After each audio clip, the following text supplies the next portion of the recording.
All right, you guys, look at that. We are live. Still learning the new dashboard. So I'm like, did it go live? Am I streaming? Turns out we are. Fabulous. You guys, it's art show week. It's like the best week of the year. So at the end of this week, we have the art show. I'm so excited. It's coming up on Sunday. We'll talk about it a little bit in housekeeping, but happy art show week, everybody. It is week 4 of April for everybody, except for those Monday classes that are just like 1 week behind, right? So we're going to talk about what's going on in week 4.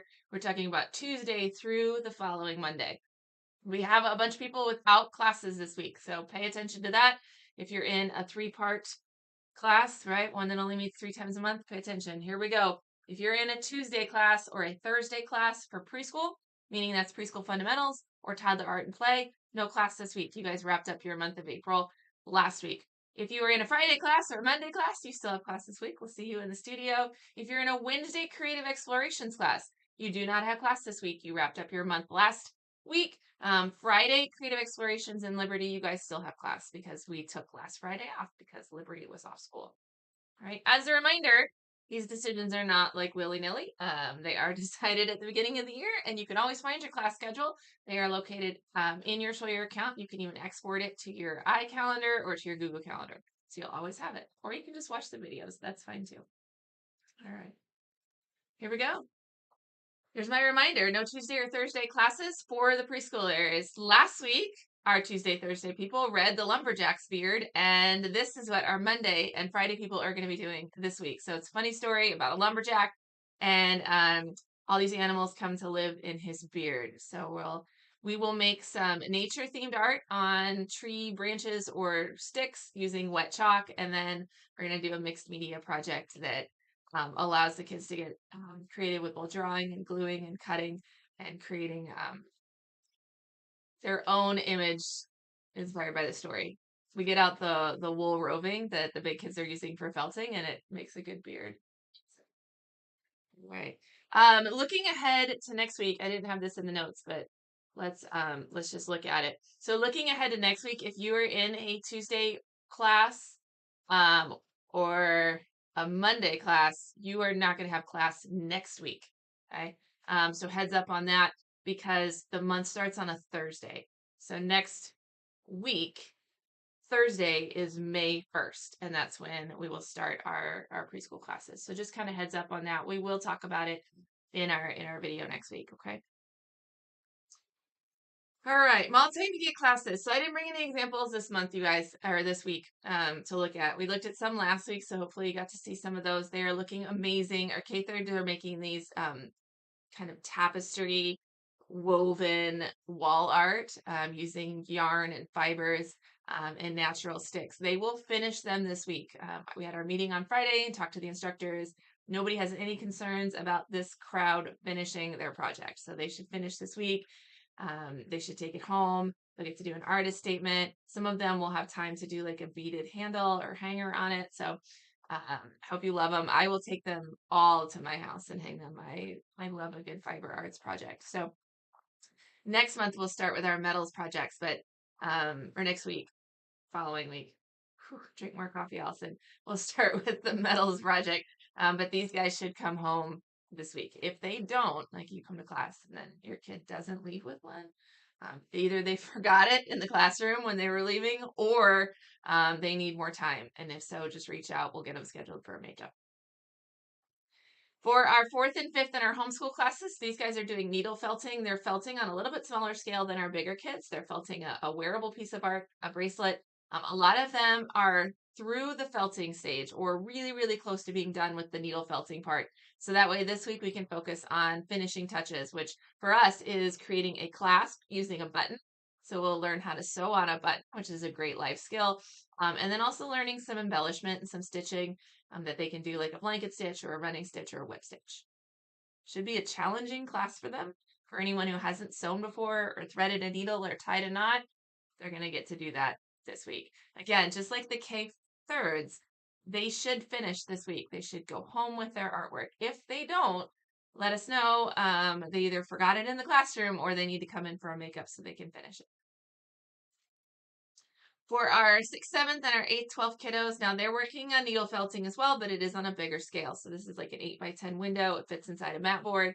And theirs is a painting. So it's just like collage where you would like cut and paste sticker things, except for in order to get it to stick, you got to stab it with a barbed needle. So they have been felting their compositions, and a lot of them will finish. Now, for any of our artists who are like, needle felting just takes a lot of time, and they're thinking, I may not get this done in one class period or one more class period, which is all that they have left if you're a Tuesday, Thursday person. I guess Mondays still have 2 people, right? You have 2 classes. But if you're not going to finish this week, it's going to be a-okay. Don't worry. We always have those makeup times available. So in Liberty, those are on Wednesdays, and in Flatwoods, those are on Fridays. Especially with our older kids, if they want to double up on a class, just reach out to us to coordinate that. So if that's something like they can come in and sit in on a 4th and 5th grade class and work, as opposed to coming in for a time that's separate from their class. Does that make sense? Like you just come in early or you stay late. With our big kids, a lot of times if they can work independently, that works out just fine for us as instructors. We have no problem with that.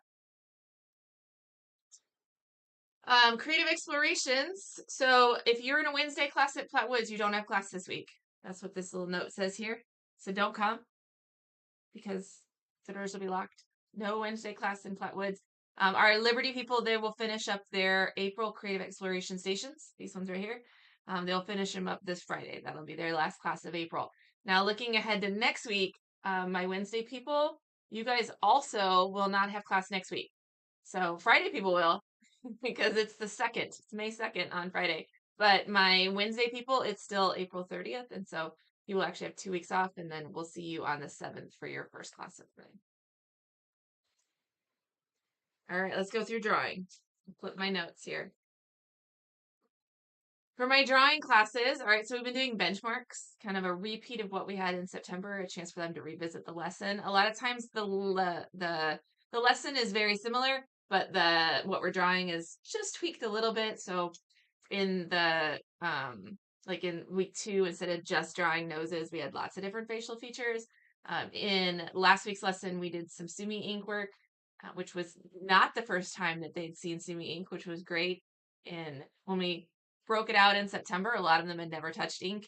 And so, especially ink as a drawing application as opposed to painting. I mean, it's very similar to paint, right? It's just liquid pigment. But to use it as a drawing medium is really interesting. So we used the glass pens or the straw nibs, and they got to practice drawing with the ink, as well as adding charcoal shading details. This week, they're going to get out that charcoal again, and we're going to do nocturnal animals. For those of you who were with us in October when we did this lesson, it was a bat themed lesson because it's October, so do the bats, right?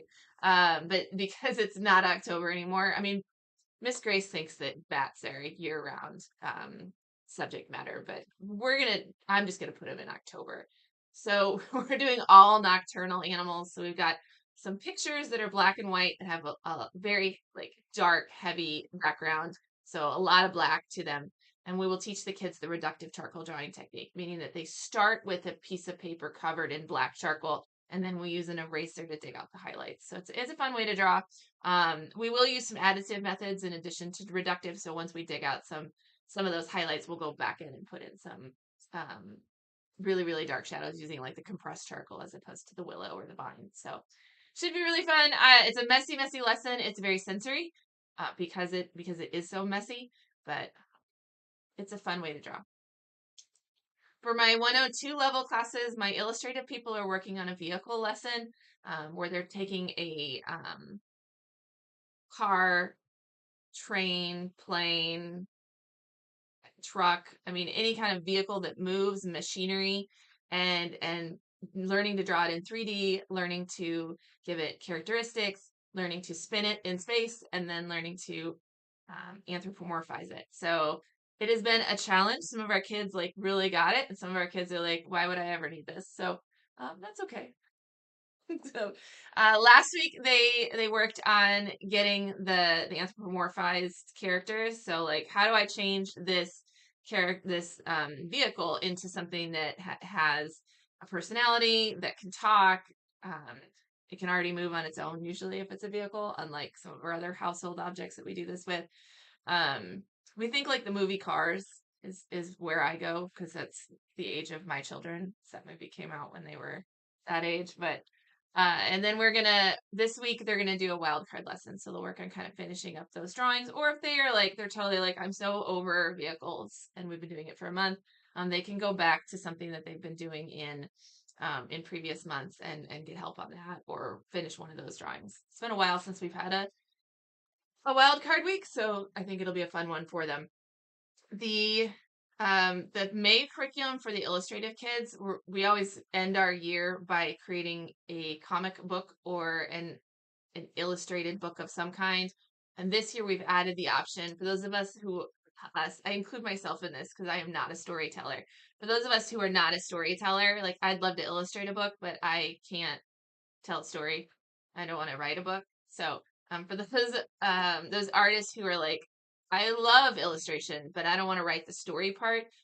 They will have the option of creating trading cards instead. So just kind of character based trading cards. So a couple options for them. That'll be their entire month of May curriculum. For our 102 Advanced Realistic, it's still benchmark lessons.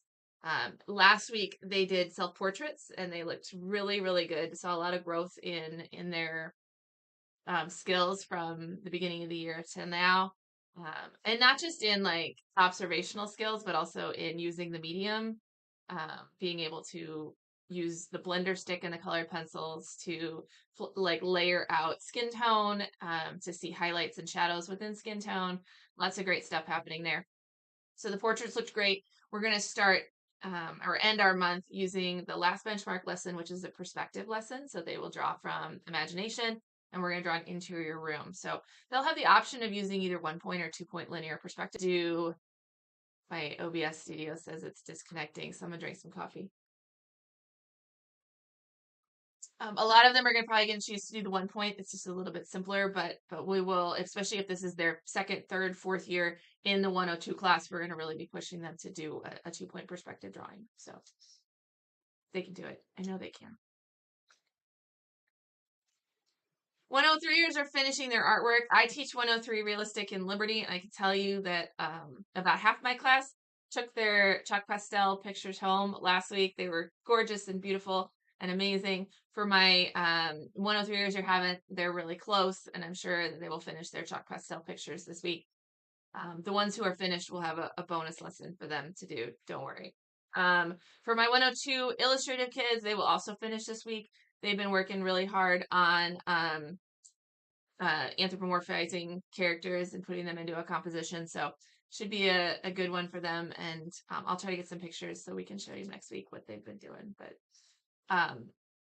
just a side note. So the whole instructor team met yesterday. No, yesterday was Easter. Saturday, and judged artwork.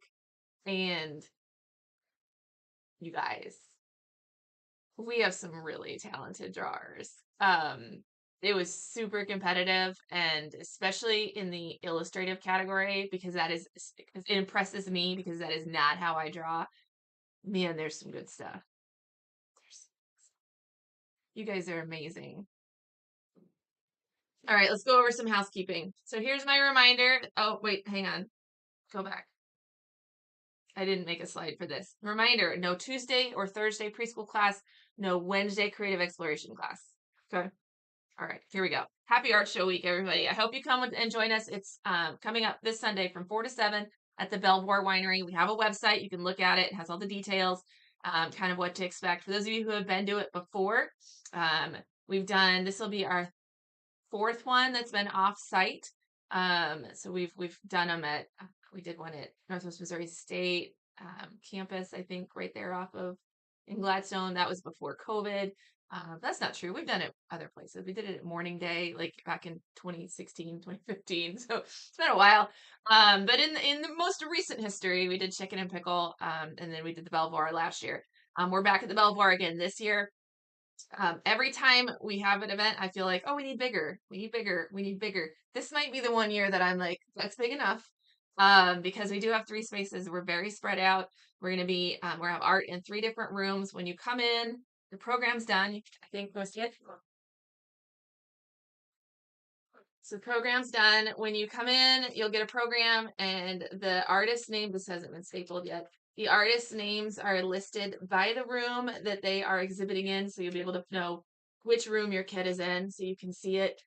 You are not limited to that room. You can go anywhere you want. We invite you to go everywhere. There are things to see in all three spaces. The downstairs bar will be open, and the soda, waters, those are all included. Non-alcoholic stuff, right? The if you want a glass of wine, that's on you. The bar will be open for you. We'll have cookies up in the grand ballroom upstairs and tables to sit at. There's all the, if you've ever been to the Belvoir, the lower level has all those little loungy rooms. You can hang out in there. They'll have bingo cards for the kids to try to get a blackout and get a prize. We'll have orange little tattoos. So all the instructors will be there. We're excited to see you. It is come and go, so you don't have to be there the whole time. You don't have to come right at the beginning. That'll be the busiest time. So if you're like, I don't want to hang around with a bunch of people, come at the end. The busiest time will be right at the start. But it will taper off usually if history tells us anything. So, but we are so excited, you guys. This is the highlight of my year because I have kids who play sports and they get their chance to compete and to show off their skills. And it's not even about winning. It's just being out on the stage, right? And I feel like a lot of other kids' activities have that opportunity so often. And whereas my kids who do the visual arts, we don't have those kinds of opportunities very often. And so this is that. This is that time where it's like, this is your moment. This is for you. So I love it. Everyone's invited. So like siblings, parents, grandparents, teachers, neighbors, come and see the show. We'd love to have you. Okay. So that's what's coming up this weekend. I want to mention this because you might start to see some emails. So Miss Stephanie, who is an instructor out at the Platwood Studio, she helps with makeups. She's also an Orange Easel parent. She has a background in hospitality, and she has been helping me with like back end stuff. Those of you who've been around here a while, if you emailed anybody, you emailed me.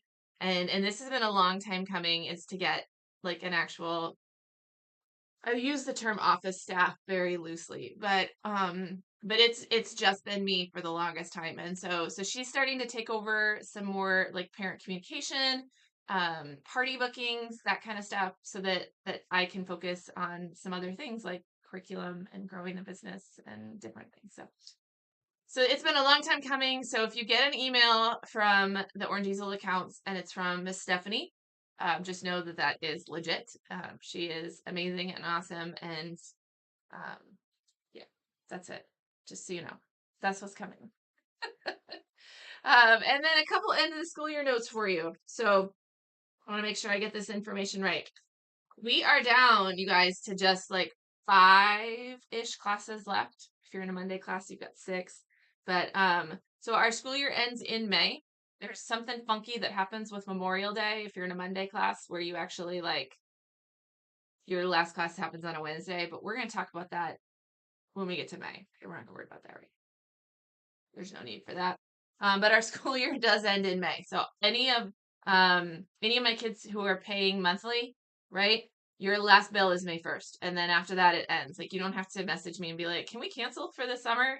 It's done. It's over. Last bill is May 1st. And then we're done until we re-enroll and you have to re-sign up in the fall. Okay.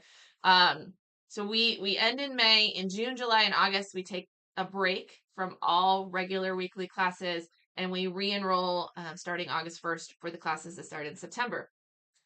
Usually around the 4th of July is when I will post the schedule. So those of you who are like, when is the 4th and 5th grade class going to meet?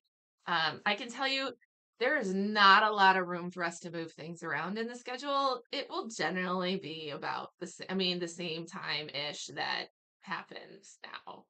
There's not a lot to do. The kindergarten classes are always going to be at 5 or 6. There's never going to be a 9 p.m. kindergarten class. Like the older kids classes are always going to be later in the night. Like that's just the way it's going to work.